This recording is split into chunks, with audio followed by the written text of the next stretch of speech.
Part 8. Start here, start somewhere. A quote that always shows up on project during our meetings. Be the change you wish to see in the world. As an organization, we were born from volunteers banding together after the 2004 tsunami in Asia.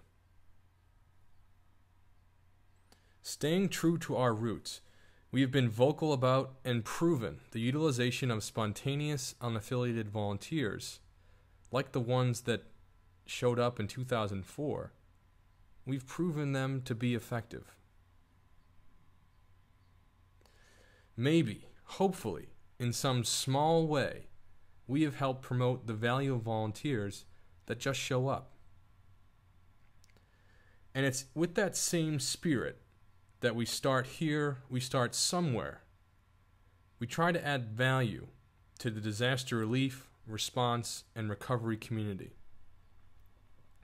Consider the greater purpose behind adopting social media as a tool, behind adopting that infrastructure and utilizing it as a tool.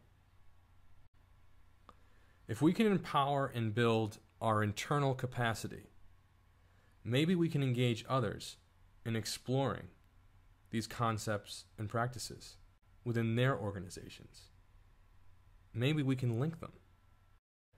We'll all be better suited to integrate flows of data coming in from the public that are not part of our internal network. What others are saying. Here's another quote that I want to share from a blog talking about social technologies and being able to connect local stakeholders with global collaborators like NGOs and volunteer organizations for both the short-term, early-term, and long-term success through a distributed open network where each member has connections in multiple directions and is willing to hook up with other networks. The key, as we saw before, is not to build a great internal structure if you're trying to ultimately be a contributing member to the community. The way to contribute is build your own infrastructure, but make sure it can hook up with other networks. Remember, any ecosystem that we build and that we manage is part of a larger system as a whole. Most organizations will freely admit that they can't solve all the problems that come up after a disaster on their own. They have to work in a unified effort with the public and partner agencies to do so. So what if we took our ecosystem and linked it to partner organizations, maybe an existing partner prior to disaster, or maybe it's a just-in-time partnership with a local faith-based organization or community group? What if then we could link our little ecosystem to a greater voluntary organizations active in disaster ecosystem, linking all of our internal networks based on social media?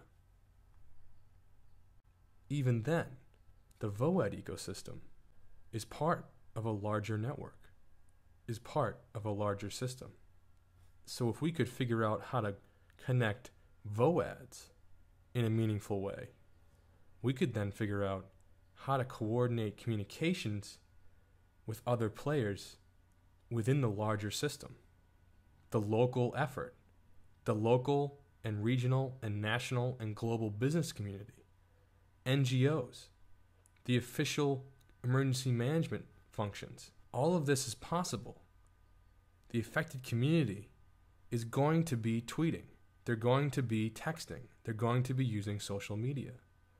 One of the earliest adopters of social media and aggregating tweets from both the professional disaster community and the affected layperson community are the mappers, using information to map needs and impacts. Now, these lines are drawn simply here, but this network is very dynamic, and still, it's part of a larger system. it's part of a larger Twitterverse. But if we can build our own internal infrastructure to manage our data and then make that interoperable, we can do some very cool things together.